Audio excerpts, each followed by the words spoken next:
अच्छा, अब की बार कभी गंगा जी जाओ तो एक छोटा सा काम करिएगा, और वो काम ये है कि आप अपने यहां से ना एक सीसी लेना, बोतल खाली, और उसमें अपने घर के आसपास का गंदा पानी भरना सीसी में, और ढक्कन लगा के साथ में गंगा जी जब जाओ तो लेकर जाना, और फिर गंगा जी जब पहुंच जाओ तो सीसी को गंगा जी में डालना, और घंटे 2-4 घंटे या 2-4 दिन तक पड़ी रहने देना, और जब वापस आप आए तो सीसी को निकाल कर ले आए, और फिर यहां लाकर ढक्कन खोल के सबको पिलाओ, भैया पियो गंगा जल। कोई पिएगा? क्यों भैया, क्यों नहीं पिएगा? क्योंकि उसमें गंदा पानी भरा महाराज जी। अच्छा, तो वो गंगा में डूब गई, 2-3 दिन तक डूबी रही, तो शुद्ध नहीं हुई क्या? क्यों नहीं हुई बताओ, क्यों नहीं हुई? गंगा में तो डूबी रही वो। जब वो सीसी गंगा में डूबी रहने से शुद्ध नहीं हो सकती, तो आप लोग भी गंगा में डुबकी लगा के शुद्ध कैसे हो गए? जब तक उस सीसी के अंदर पानी ना जाए, भाई सीसी में गंदा पानी आपने भर के ढक्कन लगा के गंगा जी में डाल दिया और 4 दिन तक पड़ी रहने दिया, तो वो जैसी डाला आपने वैसे ही निकली, 4 दिन बाद भी वैसे ही है, उसमें कोई बदलाव नहीं हुआ। तो जब आपके गंगा नहाने के पहले भी आप जैसे थे, गंगा नहाने के बाद भी आप यदि वैसे ही रहे, तो फिर गंगा नहाने का लाभ क्या है? पानी तो अंदर गया ही नहीं। अंदर मतलब पानी ने आपकी चेतना को, आपके मन को, आपके विचारों को तो उसने पवित्र किया ही नहीं। और अपवित्रता कोई शरीर की थोड़ी होती है। बताओ, गंदा मन होता है कि तन गंदा? समाज के गंदे तन को स्वीकार किया जा सकता है कि गंदे मन को स्वीकार किया जा सकता है? बोलो, गंदा क्या होता है, मन या तन? बोलो।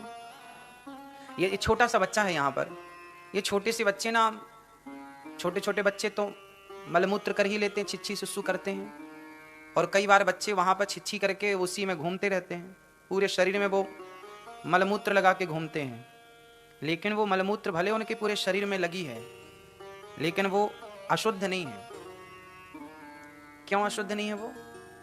क्योंकि वो गंदगी उनके शरीर पर है, उनके मन पर वो गंदगी। तो आपका शरीर मलमूत्र से भले भीगा है, लेकिन विचार आपके पवित्र हैं, तो शुद्धि तन की नहीं मन की ज्यादा जरूरी है। इसलिए गंगा नहाने से किसकी शुद्धि होनी चाहिए, और होती किसकी है? तो तन को नहवाने से क्या फायदा? तन को तो घर पे ही नहवाओ।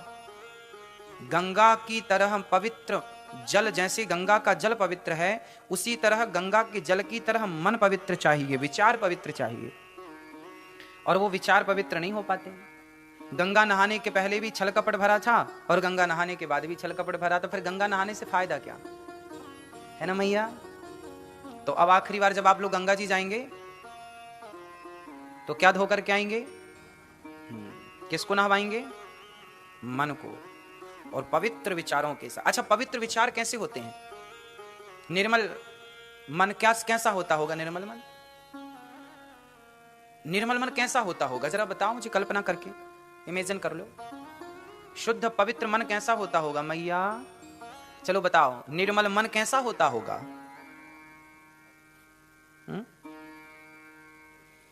पवित्र मन जिसका हो गया ना, समझो, जिसका मन पवित्र हो गया, उसे भगवान के पास नहीं जाना पड़ता है ना। शबरी भगवान के पास नहीं गई, भगवान स्वयं शबरी के पास आए। अच्छा, एक बात बताओ, दर्पण में आपका चित्र दिखाई पड़ता है ना? दिखता? यदि दर्पण में धूल लग जाए बहुत सारी, तो क्या आपका चित्र दिखाई पड़ेगा? बोलो, नहीं। इसमें दर्पण में कोई कमी है क्या? दर्पण में कोई कमी नहीं है। हमारे यहां हनुमान चालीसा में पहला दोहा क्या बोलते हैं? श्री गुरु चरण सरोज रज निज मन मुकुर। क्या होता है आपको पता है ना? श्री गुरु चरण सरोज रज निज मन मुकुर। ये मुकुर क्या है? मुकुर मतलब दर्पण। निज मन मुकुर, हाँ, सुधारी। इसका अर्थ है, बस एक अक्षर समझ लो तो पूरा दोहा समझ में आ जाएगा। श्री गुरु चरण सरोज रज निज मन मुकुर। तो ये जो मन का जो दर्पण है, इसमें धूल जमी है। यदि ये धूल हट जाए, मतलब आपका जो मन रूपी दर्पण है उसकी यदि अज्ञान की धूल हट जाए और मन शुद्ध हो जाए, तो जैसे दर्पण साफ होते ही आपका चित्र अपने आप उसमें प्रकट हो जाएगा, उसी तरह जिस दिन मन पवित्र हो गया उस दिन भगवान मन मंदिर में अपने आप प्रकट हो जाएंगे, कहीं बाहर से लाना नहीं पड़ेगा। अभी कमी है कि हम अपने मन के दर्पण को साफ नहीं कर पाए, और पूरी जिम्मेदारी आपकी है कि आप साफ सफाई करें, निर्मल करें अपने मन को, लेकिन आप मन को पवित्र नहीं कर पाते। इसलिए तो कहा, जो मन की मैल न धोई गंगा गया तो क्या हुआ।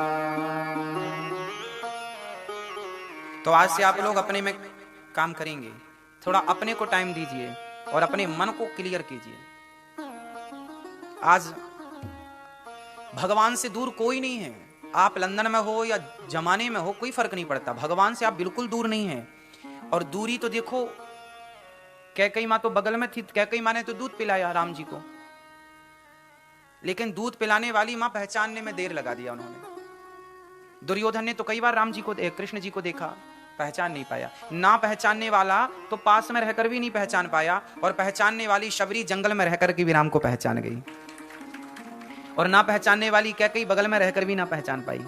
हाँ या ना? तो जरूरी नहीं है कि आप दूर हैं ना, ये मन मायने रखता है।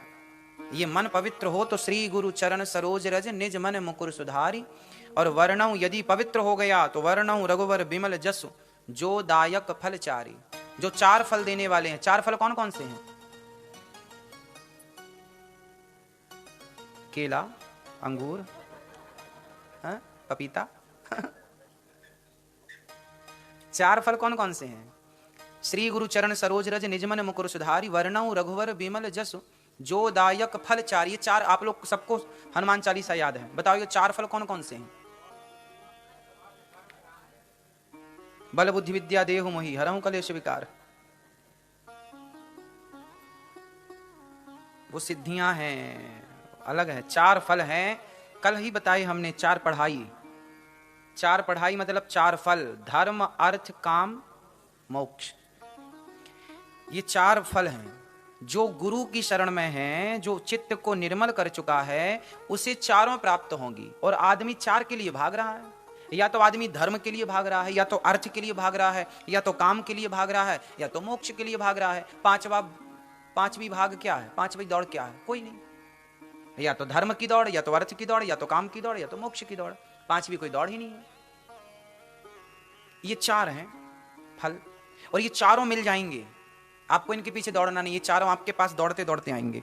कब? जब आप भगवान की। हनुमान जी कहाँ है? राम द्वारे तुम रखवारे होत न आज्ञा।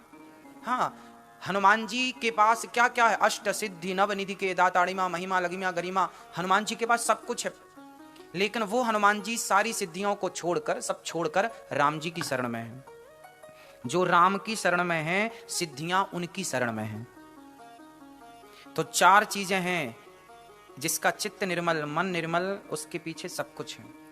तो इसलिए हमारे देश में साधु संत किसी के पीछे भागते नहीं हैं। क्यों? उन्होंने अपने मन को निर्मल कर रखा है, तो सब डाउनलोड हो जाता है।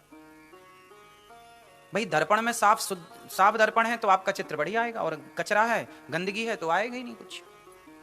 तो भगवान के पीछे नहीं भागना, चित्त को निर्मल करना है। पूतना का भगवान ने उद्धार किया।